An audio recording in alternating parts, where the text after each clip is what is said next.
eto ha, uminit yung ulo ni Senator Loren Legarda kasi matindi yung pagtutol niya, no? Kasi ayaw niya talaga sa insertion. Bakit daw last minute na nagsasubmit sa BICAM? That is why she strongly opposed insertion sa BICAM kasi kung importante ang project, dapat isinama na siya sa NEP. No? Hindi yung magically appears at the last minute na lang. Anyways, panoorin natin ang mainit na diskusyon. Pare-pareho naman tayong mga nagtatanong sa ahensya. Yung mga ahensyang yan, sang-ayon ako sa inyo, kailangan. Eh bakit hindi linigay sa NEP? Hindi naman trabaho ng senador, ng chairman ng finance, sagutin ang ahensya, bakit wala sa NEP? Eh yun yung tanong namin, bakit nga wala sa NEP? Mag-isip-isip sila, matuto sila gumawa ng budget nila. Bakit tayo mag-iisip ngayon, ba't wala sa NEP? Thank you for the lecture, Senator Loren. I'm not lecturing. No, we thank you really. You're really saying the right thing. No, But it's true. anyway, Because I was there for 5 years, and sometimes, yung the last minute, they submit in the BICAM. Why should they submit in the BICAM? Pag-isipan nila ang kanilang NEP, National Expenditure Program, the President's Budget.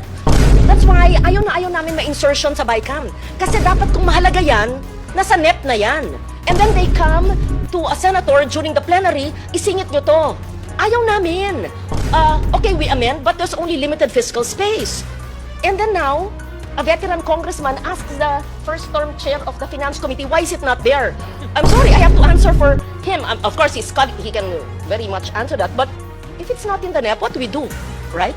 I also agree with Senator Legarda and the chair. So therefore, I think Secretary Banoy Lopez is listening to us now. The suggestion of our senator is probably in the next cycle for 2027, we should be able to have that. If I may add, after this, let's organize the oversight committee so that we even, walang masama, we are consulted when they do their NEP. Masama ba yun? Hindi. Kasi lahat ng output natin, sabi natin, bakit ang DND puro infra, ba't kulang sa ganito? Example yung DND, bakit ito, wala yung Mindanao Rail? Agree kami dyan. Ano mang priorities nila, di ba? Kaya hearing tayo ng hearing.